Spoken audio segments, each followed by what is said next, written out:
Welcome sa Dries TV. Kung interesado ka sa ganitong news, huwag kalimutang isubscribe ang ating YouTube channel. Maraming salamat! Welcome back again sa ating YouTube channel mga kakimpaw, and sa update natin ito ang pag-uusapan natin ay tungkol sa mga importanteng kaganapan kina Kim and syempre kay Paolo Avellino. So ang pag-uusapan natin sa update na to at tatalakayin ay may kaugnayan nga po mga kakimpaw sa pagkagulantang lang ng lahat mga kakimpaw sa Kim Chu na hindi po nagpapigil at talaga namang tinuloy ang plano kahit last minute na. So tungkol kaya saan ito, yan ang pag-uusapan na taalamin natin maya-maya lamang. Pero bago po ang lahat, maraming salamat sa inyong patuloy na pag-support at pagsubaybay sa mga daily update natin. Kaya naman bilang pasasalamat, narito po ang isang napili kong komento patungkol ito sa naging previous update. Mula ito kay Ginang Bergie Gatchalian. Sabi niya, "Good day, Dres. Malaki ang ibinagsak kong amount for Kim. This previous week lang, nasabi sa akin na equivalent daw sa 7,500 votes. Kaya kung bumaba vote ni Kim ay tunay na nakakapagtaka. Happy here if si Paulo manalo dahil yun ang gusto ni Kim. Ang manalo si Paulo. Ang mahalaga hindi maunahan si Kim ng ibang nominees." Maraming salamat sa inyong komento, Ginang Bergie Gatchalian. Wow, nakaka-proud naman po kayo dahil talaga naman po kayong nagpa-participate sa pagboto po sa STA para manalo po itong si Paolo Avellino. Kudos at saludo po kami sa inyong ginagawa po para kay Paolo Avellino. So, agree po ako sa inyong sinabi, no? Bakit nga kaya bumababa itong boto ni Paolo? At sana nga po wag maunahan si Chinita Princess na mga nasa ibaba kasi pag naunahan yan, alam nyo na mga kakimpo ang susunod, si Paolo naman po ang tatargetin. So, mainam nga po na si Paolo nasa top. Tapos si Kim Chu, pumapangalwa lang. 'Di ba? Kung baga ay nakaalalay si Kim Chu mga kakimpaw. Kaya kung sino man po ang manalo sa kanilang dalawa mga kakimpaw, okay lang po yan kasi achievement nila parehas yun. Eh kung iba po ang pumasok, syempre, nakakapanghinayang.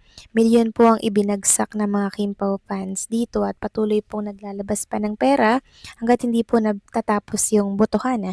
Talagang ganyan po sila ka-supportive kay Paulo at kay Chinita Princess.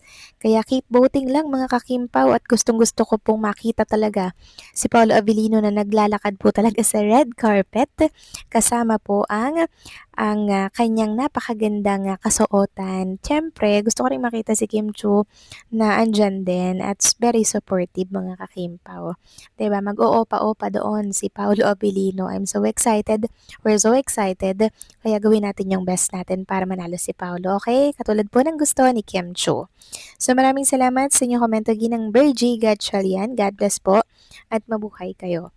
So eto na nga, pag-usapan na natin ang mga balita po na nakalap natin sa update na to at unahin na nga nating pag-usapan. Eto po nga, OOTD ni Chinita Princess kanina na parang may pagka-Tinkerbell. Ang cute niya lang dito mga kakimpaw, no? Tapos alam nyo, ginawan po ng mga fans si Kim ng mga ganyan po. Pinagsama-sama yung Monday hanggang Saturday na OOTD niya.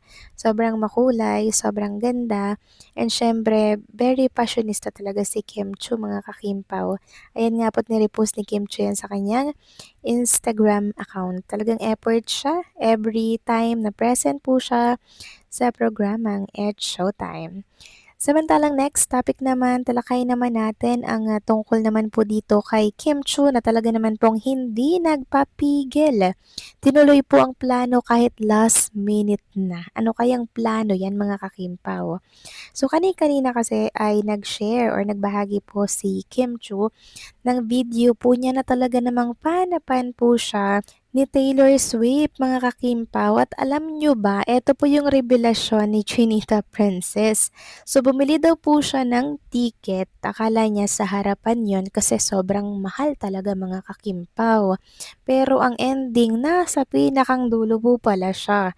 Sabi niya nga dito, that feeling na bumili ka ng ticket last minute.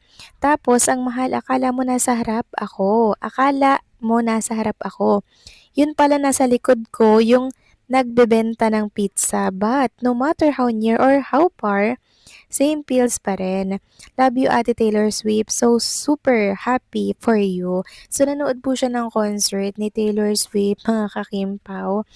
And grabe lang po talaga yung enjoy niya, yung excited niya talaga. Talagang super saya at nag-enjoy talaga siya kahit na nasa likuran siya mga kakimpaw. Nag-enjoy po si Kim Chu. Halos sigaw na sigaw nga po si Junita Princess habang siya po ay sumusunod or sumasabay sa kanta ni Taylor Swift. Marami nga po nagsasabi na okay lang naman daw na nasa dulo si Kim Chu kasi nung unang napanood niya po itong si Taylor Swift mga kakimpaw, nasa harapan itong si Kim Chu. Ngayon naman nasa likuran naman siya. Then nag-reply nga po dito si Junita Princess or nirepost niya ito. Sabi kasi ni Santi, okay lang naman na asa dulo ka kasi unang napanood mo si Taylor asa harapan ka.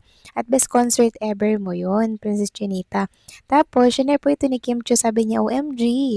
Ayan po, pinagsama po ni Santi yung video po ni Kim noon. And yung video niya ngayon na talaga namang sa hulihan po siya mga kakimpaw.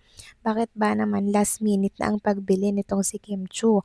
Marahil sa sobrang pagkabisi niya po ngayon niya lang naalala mga kakimpaw na ay may concert pala si Taylor Swift. Kaya naman biglaan siyang ano ng ticket, 'di ba? Bumili ng ticket. Pero yun pala, ubos na yung mga nasa harapan or yung VIP. Kasi panay sa likuran na lang po yung available. Pero at least, mga kakimpaw, 'di ba?